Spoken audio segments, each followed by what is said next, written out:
Så er vi nået til tredje del af denne her Kahoot tutorial på How to Make It. Og nu har vi jo lært lidt om, hvordan man opretter sig som bruger, og hvordan man laver en Kahoot selv, eller kan bede eleverne om at lave en Kahoot og få undervist dem i det. Men så er det store spørgsmål så, hvordan bruger man det så i praksis?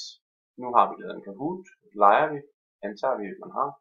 Så kan man klikke op på My Kahoot, som I kan se her.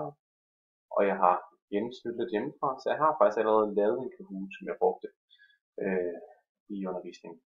Og der kan man se, at der er 15 spørgsmål. Det er en quiz. Der er ikke noget billede på.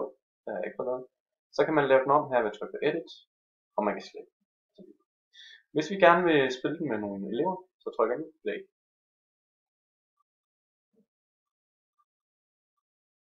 Godt. Når man er så kommet herind i Play, så skal man så vælge, om de skal være på hold, at det er hold mod hold, eller spiller mod spiller.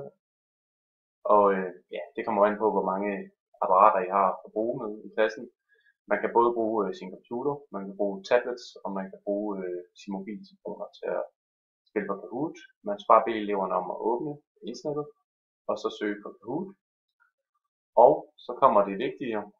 Der er nogle, og det er ikke det, der er vigtigt, men her er der også nogle ekstra funktioner, man kan sætte til eller fra. Det kan man selv lige kigge på, og se om man vil gøre det. Men vi siger, at vi gerne vil have den klassiske måde at spille på, hvor alle har et device. Godt. Så kommer vi herind. Så står der Get your phone, tablet og that. Så, ready.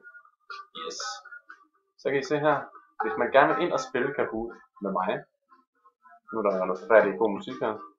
Hvis man gerne vil ind og spille Kahoot, så skal man simpelthen taste den her pinkode ind. Så snart eleverne de åbner på Kahoot, så står der Enter pincode.